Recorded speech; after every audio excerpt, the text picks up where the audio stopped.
আজকে তোমাদের সাথে শেয়ার করব special chicken momo recipe. Special বলছি কারণ মোমোটা বানিয়েছে আমার দিদি। কদিন আগে গিয়েছিলাম দিদির বাড়িতে, তো সারাদিন ভুরিভোজ করানোর পর রাতের ডিনারে দিদি বানিয়েছিল চিকেন মোমো। দিদি যেহেতু মোমোটা ভীষণ ভালো বানায়, তাই ভাবলাম যে রেসিপিটা তোমাদের সাথেও শেয়ার করি। প্রথমে তো বেশ খানিকটা চিকেন ছোট ছোট টুকরো করে মিক্সচার জারে দিয়ে দিয়েছিল। তারপর দিয়েছিল পরিমাণ মতো ভিনিগার, সয়া সস, স্বাদ মতো লবণ, আদা কুচি, 2 অর্ধেক করা কাঁচা লঙ্কা আর পরিমাণ মতো গোলমরিচ গুঁড়ো। এবার সব কিছু একসাথে পেস্ট করে নিল। সয়া সস একটু কম পড়েছিল, একটু সয়া সস আর পরিমাণ মতো সাদা তেল দিয়ে দিল।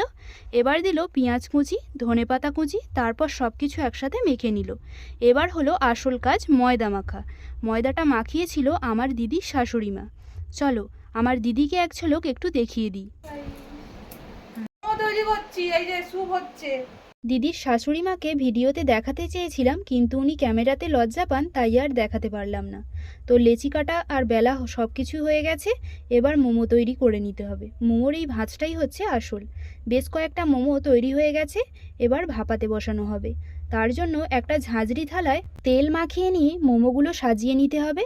তারপর ভাপাতে দিয়ে 15 থেকে 20 মিনিট ওয়েট করলেই কিন্তু মোমো তৈরি হয়ে যাবে। মোমোতে স্টিম দেওয়ার জন্য এখানে জলটা কিন্তু আগে থেকেই গরম করতে বসানো হয়েছিল। একবার এইভাবে মোমো বানিয়ে দেখো, একদম পারফেক্ট হবে।